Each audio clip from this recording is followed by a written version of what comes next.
All right, this your boy Mullah. This we got that fire, and we back with another one. This about Loki. So if you not with the MCU, this ain't for you. So let's see what happened in episode 3, people. It's the breakdown.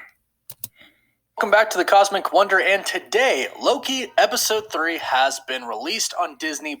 And although this episode was the shortest episode and didn't have a really big climax at the end of it, it perhaps was the most important episode so far. And there were a lot of major reveals in this episode, and character development as well. Important part about this episode is that it looks like we have established a villain, and this villain is not Sylvie. All the trailers for Loki and episode 1 and 2 led us to believe that this variant of Loki, Sylvie, however, in this episode we learned that's not actually the case, and they are setting up a much bigger villain in the Loki series. And of course, I'll break it all down in this video, plus I have some pretty big theories coming up this week, so I say it's the timekeepers. Be sure to subscribe and hit the notification bell so you don't miss out on any of the latest videos. So like with most of my breakdowns, I'm going to start with a couple of theories that I think are actually going to play out in this series. Now, probably the biggest thing that we learned from Loki episode 3 is that the TVA isn't what we thought they were, or what even the TVA members think that they actually are. In Loki episode 1, we were told that the Timekeepers created the TVA and everyone inside of the TVA.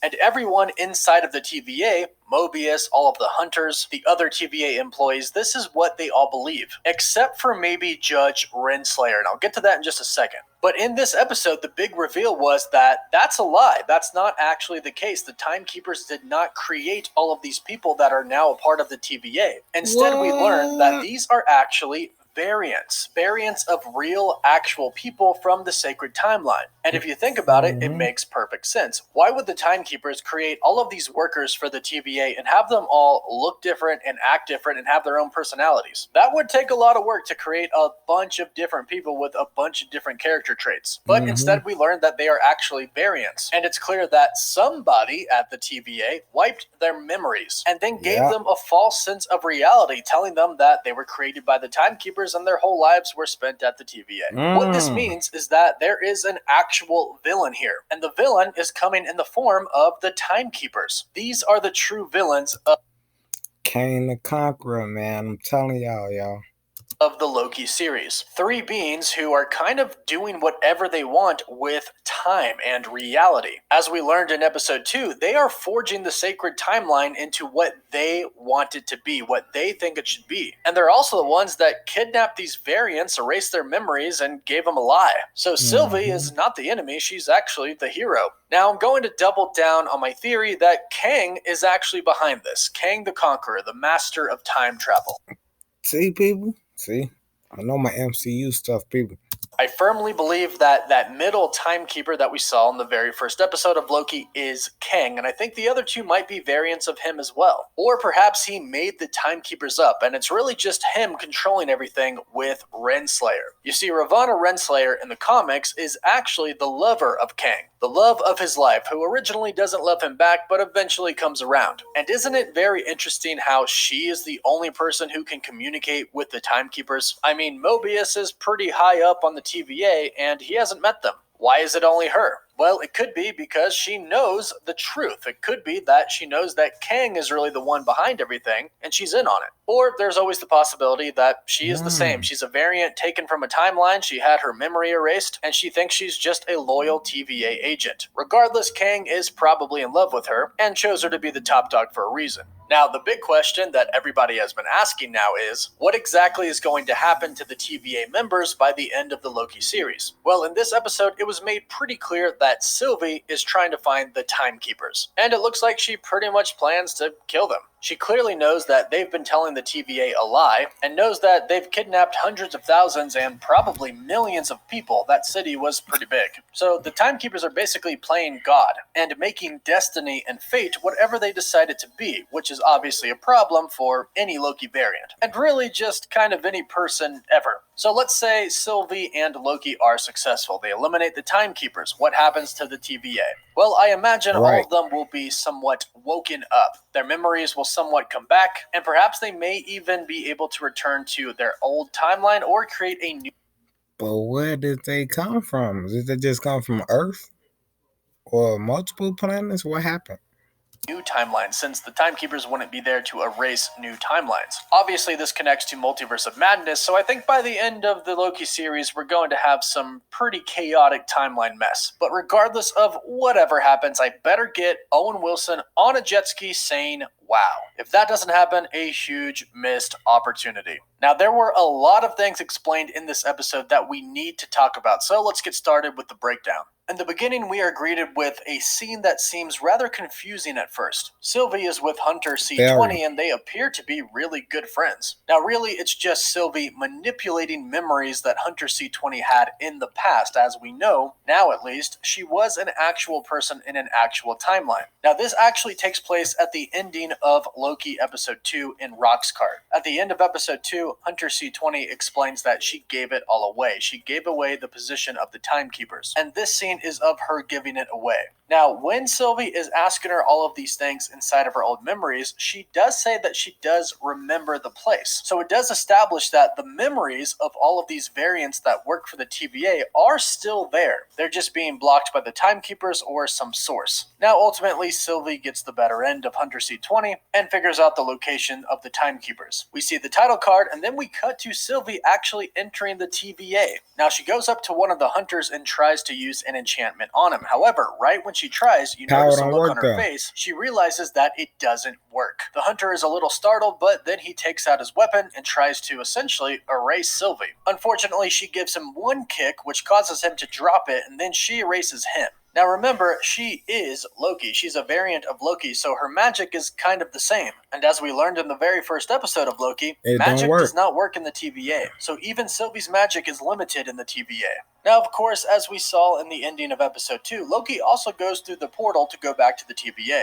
He arrives and then he retrieves his daggers that Hunter B-15 put in her locker. Then we have an interesting moment when Loki and Sylvie interact with each other. Loki asks her if she is sure she's a lady. The entire fandom has been wondering if she actually is a lady version of Loki or if she's actually Enchantress, given that her name is Sylvie. However, in this episode, she does say that she was indeed Loki. She just essentially created an alias for herself called Sylvie. Now, in Marvel Comics, Sylvie was the actual name of Enchantress, but it's pretty clear that this is not Enchantress. It's most likely just an Easter egg to Enchantress. However, maybe Sylvie will have some powers of Enchantress. They actually did this with Hela in Thor Ragnarok. She was really Hela and Enchantress combined into one character, which is something they could be doing for Sylvie. But it is defined in this episode that Sylvie is a variant of Loki. Now, Judge Renslayer then comes around the corner with 2 hunter guards, and Sylvie immediately threatens to kill Loki because Loki is kind of working for the TVA. However, the only reason Loki is working for the TVA is to try and catch Sylvie. So when Sylvie says she'll kill Loki,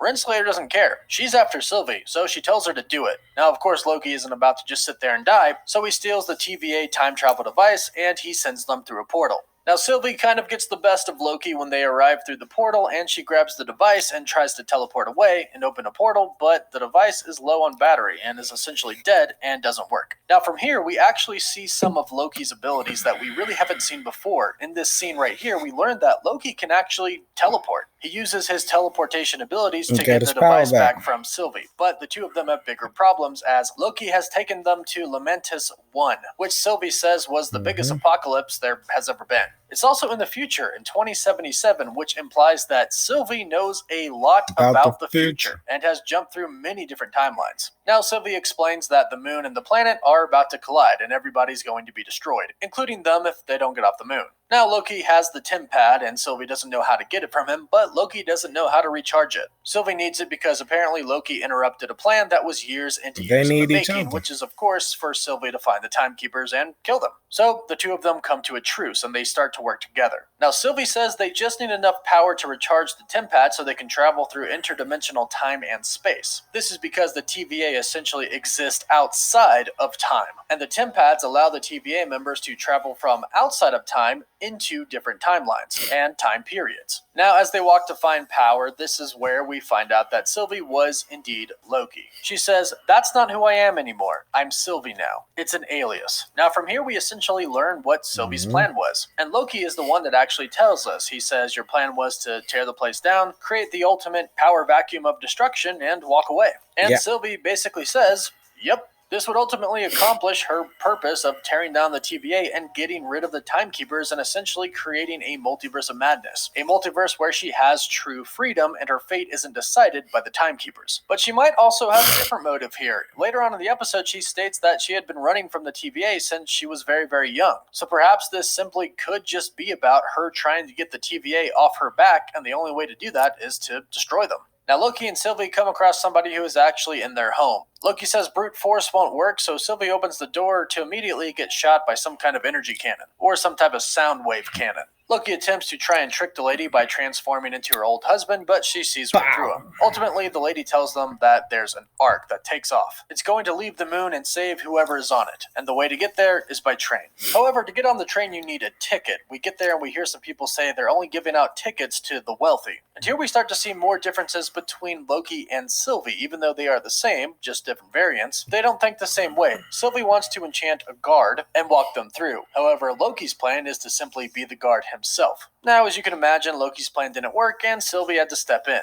ultimately getting them on the train to the Ark. And here is where Sylvie and Loki start to bond. Sylvie says she's not going to look for the temp pad because she probably can't find it because she admits that somebody taught Loki fairly decent magic. Now, of course, Loki reveals that it was actually his mother. Now, as we've learned, Loki's mother is a very important figure to him, perhaps the person he loves most. But here in this scene, we learn just how different the lives of these two different Lokis are. When Loki is talking about how good his mother was, Sylvie makes a joke and says, "Are you sure she was your mother?" And Loki says, "Actually, no, I was adopted. Sorry if that's a spoiler for you." But Sylvie says she knew she was adopted. And of course, as most of us know, Loki was actually a frost giant, son of Laufey, which is why he is Loki, Laufey's son. But of course, he loved his mother, and we find out that Sylvie actually doesn't really remember much of her mother. Now, it's not really stated on whether or not she died when Sylvie was really young, or if something else happened, but the key difference here is that Loki's mother, Frigga, taught him magic, whereas Sylvie taught herself, including enchanting people, pretty much mind-controlling them and casting illusions in their minds. Now, from here, it's rather interesting, but we get into the topic of love, and Sylvie says something that implies that her life could have actually been quite different from Loki's. Now, she talks about how she had a beau, but it wasn't too serious, it was only something to keep her going. But then she says, "How about you? You're a prince." And look at the way she says this. Or perhaps not.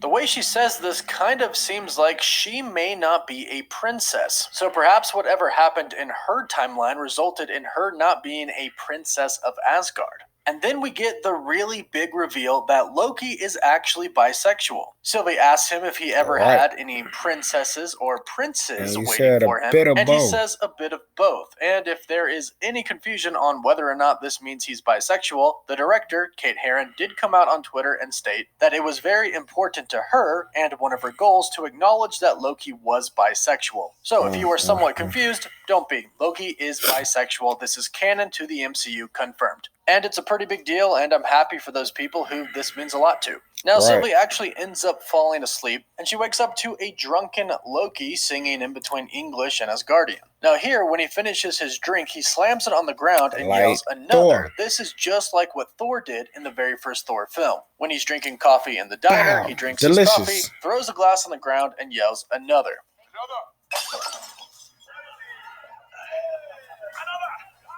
Now, during all the chaos, we actually learned something about Sylvie. She says she's paranoid because she spent her entire life running from the omniscient fascists you work for. Now, of course, she is referring to the TVA, who she calls the Time Police. Now, this may have significant meaning. This may mean that Sylvie, or this Loki variant, is different from the others. Did she commit a crime that made the TVA chase her, or perhaps were they trying to get her for something else? Clearly, the Timekeepers aren't exactly the best of people, as they are taking variants and essentially erasing their memories and then brainwashing them. Since the TVA can see into the future, maybe they realize that Sylvie is actually their doom. And that's the reason they've been chasing her entire life. I'm sure there's more to this that will be revealed in future episodes. Now, Loki is drunk, and it doesn't really work out for the two of them. The guards come, and because Loki is drunk, when he tries to use his magic to create fake tickets, he ends up doing fireworks again that he showed Sylvie before. This of course leads to a fight, and there are two key moments here. One of them is we see more magic being used by Loki. He actually uses his magic in the form of green energy blasts, something we've never seen before. The second part is Sylvie actually takes off her horns, or I should say horn,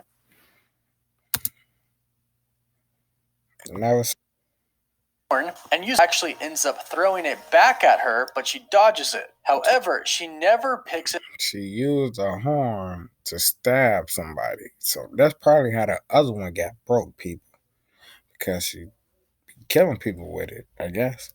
Back up. Loki gets thrown out of the window, and since he has the temp pad, she jumps after him. And if you notice, from here on out, she never wears it again because it's still on the train. Now, when they both finally land on the ground and get up, Sylvie puts her sword to Loki's throat and says, "Give me the temp pad." And Loki says okay, and he reveals that it's broken. However, I don't believe this to be true. I believe this is an illusion by Loki. Every time Sylvie has asked for the temp pad, Loki has said no. He's refused to give it to her this entire time, and of course, knowing Loki's character, he would never give it to her. However, in this scene, he immediately says okay. So I don't believe this is the real temp pad. I believe he's still holding on to it. And I think this will be revealed next episode, and I think this is going to be how they get off of Lamantis 1. Because at the end of the episode, the Ark got destroyed, which was seemingly their only way out. However, more on that in just a bit.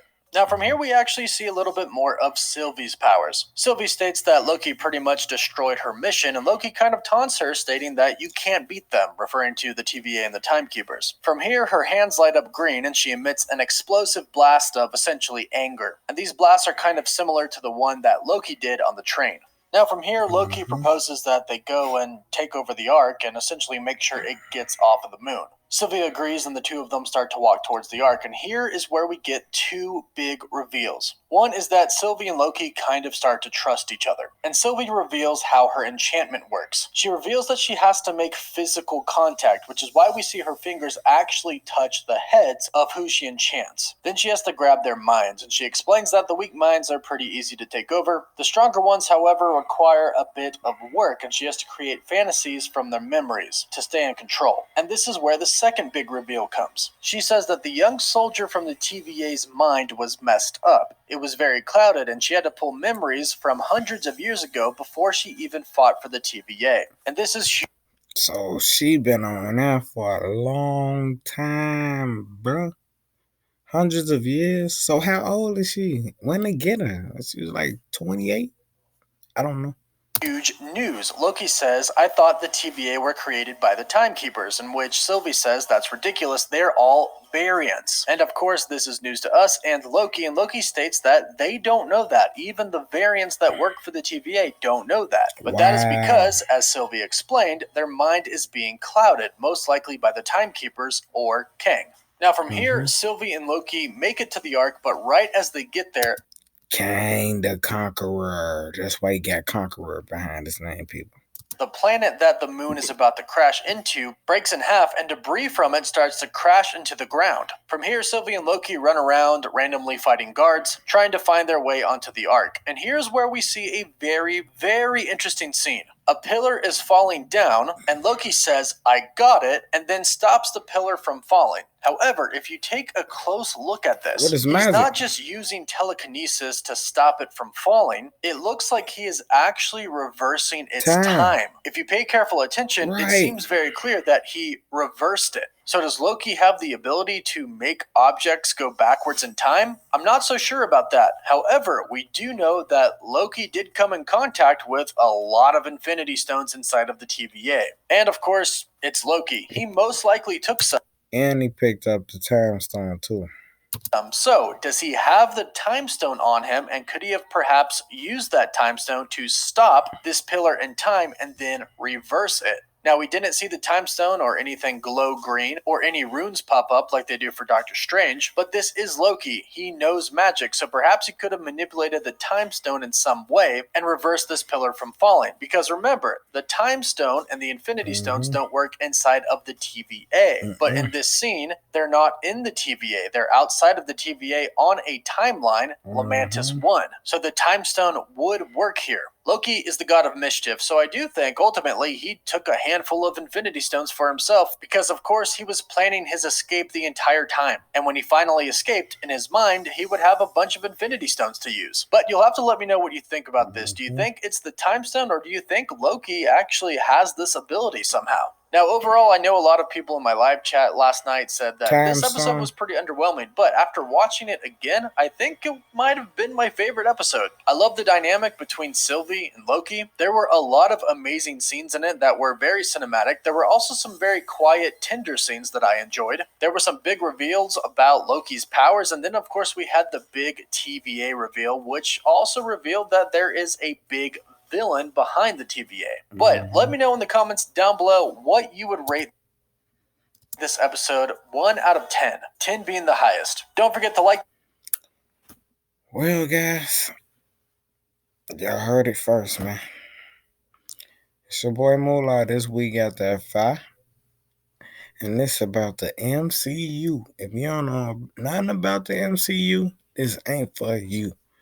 And we gonna be back with another one. And I'm out of here. Bow.